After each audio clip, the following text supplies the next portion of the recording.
Hello दोस्तों, एक बार फिर से स्वागत है आपका मेरे चैनल पे। और मैं तेनाली रामा का अगला कहानी लेकर आ गया हूँ। अगर आप पहले का स्टोरी नहीं पर सुने हैं तो आप जाकर मेरे चैनल पे वीडियो सुन सकते हैं। पूरा ऑडियो है, आप उसे सुन सकते हैं और पूरा एंजॉय कर सकते हैं स्टोरी।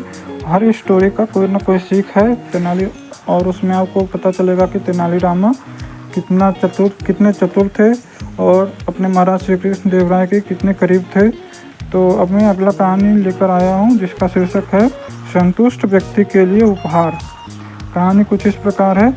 महाराज श्री कृष्ण देव राय तेनाली रामा जी की बुद्धिमत्ता और चतुराई से सदैव प्रसन्न रहते थे और समय समय पर तेनाली रामा जी को उपहार देते थे। इन उपहारों को इकट्ठा करके तेनाली रामा जी ने बहुत धन इकट्ठा कर लिया था। एक दिन जब वो महाराज के दरबार में पहुंचे तो उन्होंने महंगे कपड़े और आभूषण पहने हुए थे। जब महाराज ने यह देखा तो बोले, तेनाली, क्या आप जानते हैं कि आपके पहनावे और जीवन शैली में काफ़ी बदलाव आया है? पहले तो आपके कपड़े बहुत साधारण हुआ करते थे, क्या हुआ है ऐसा? तभी तेनाली रामा जी ने उत्तर दिया, महाराज, लोगों के कपड़े और जीवन शैली एक विशेष भूमिका निभाते हैं जो समय और पैसे के साथ बदलते हैं। मैंने आपके काफ़ी उपहार सहेज कर रखे हैं। अगर मैं इसे खर्च करूंगा तो ही मैं ये कपड़े पहन पाऊंगा। महाराज जी ने कहा, इसका मतलब यह हुआ कि तुम्हारे पास पर्याप्त धन है, ऐसे में आपको दान पुण्य करना चाहिए। यह सुनकर तेनाली रामा जी पीछे मुड़े और बोले, महाराज, मेरे पास धन जरूर है लेकिन इतना नहीं कि दान पुण्य करूं। तेनाली रामा जी की इन बातों से महाराज क्रोधित हो गए। उन्होंने उन्हें फटकार लगाते हुए कहा कि राष्ट्रीय सलाहकार के पद पर रहते हुए भी ऐसी बातें करना अनुचित है। तभी तेनाली रामा जी क्या करते हैं, उन्होंने क्षमा मांगते हुए कहा, महाराज, माफ़ करें, मैं ज़रूर दान करूंगा। कृपया मुझे बताएं कि मुझे क्या दान करना चाहिए। महाराज जी ने उन्हें एक भव्य भवन बनाने और उसे दान करने की सलाह दी। महाराज जी की सलाह पर तेनाली रामा जी ने अपनी सहमति दे दी। उस दिन से तेनाली रामा जी एक भव्य भवन के निर्माण में लग गए। कुछ ही महीनों में भवन बनकर तैयार भी हो गई। अब इसे दान करने का समय आ गया है, लेकिन किसे? ऐसे किसी को भवन दे देना अनुचित था।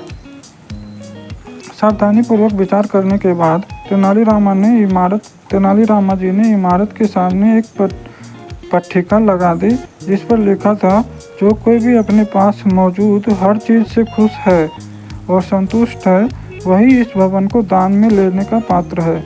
समय बीतता गया लेकिन कोई भी तेनाली रामा जी के पास भवन को दान में मांगने नहीं आया। एक दिन एक गरीब आदमी इस भवन के पास से गुजरा और उस पर लगे चिन्ह को अपनी आंखों से पढ़ा। इस तख्ती को पढ़ने के बाद उसने सोचा कि इस नगर के लोग कितने मूर्ख हैं और जो इस भवन को दान में मांगने नहीं जाते। क्यों न मैं ही इस भवन को दान में मांग लूं। वह तेनाली रामा जी के पास पहुंचे और भवन को दान में मांगने की याचना करने लगे। क्या आपने भवन पर लगी पट्टी पढ़ी? तेनाली रामा जी ने पूछा। हाँ, मैंने हर शब्द पढ़ा, गरीब आदमी ने कहा। तो क्या अब आपके पास जो है उससे आप खुश हैं? तेनाली रामा जी ने पूछा। गरीब आदमी ने उत्तर दिया, मैं पूरी तरह संतुष्ट हूँ। फिर आपको इस भवन की आवश्यकता क्यों पड़ रही है? यदि आपको इसकी आवश्यकता है तो यह कहना गलत है कि आपके जीवन में जो कुछ भी है आपके लिए उपलब्ध है, आप उससे संतुष्ट हैं।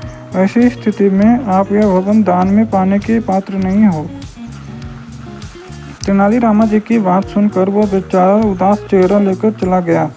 उसके बाद इस भवन को कोई दान में मांगने नहीं आया। कई दिनों के बाद भी जब महाराज जी को यह पता चला कि भवन दान में नहीं दिया गया है तो उन्होंने तेनाली रामा जी को बुलाया और पूछा कि इसका क्या कारण है। तो तेनाली रामा जी ने पूरी कहानी बताते हैं। महाराज जी ने जब सुना कि तेनाली रामा जी को अपनी बुद्धिमत्ता के कारण कोई दान नहीं देना पड़ा तो वे हंस पड़े। फिर उन्होंने पूछा कि वह इस भवन का क्या करेंगे।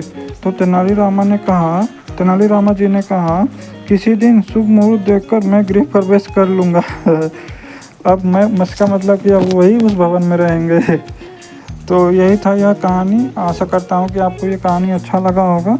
अगर ये कहानी आपको अच्छा लगा है, सुनने में आपको खुशी मिली है, तो प्लीज़ वीडियो को लाइक करें, वीडियो को शेयर करें, चैनल को सब्सक्राइब ज़रूर करें और अगले कहानी तक का वेट करें। और अगले कहानी तक का वेट करने तक अपने परिवार का और अपना ख्याल रखें, अपने आसपास स्वच्छ रखें, सुरक्षित रहें, बीमारियों से मुक्त रहें और हमेशा हंसते खेलते रहें और खुश रहें।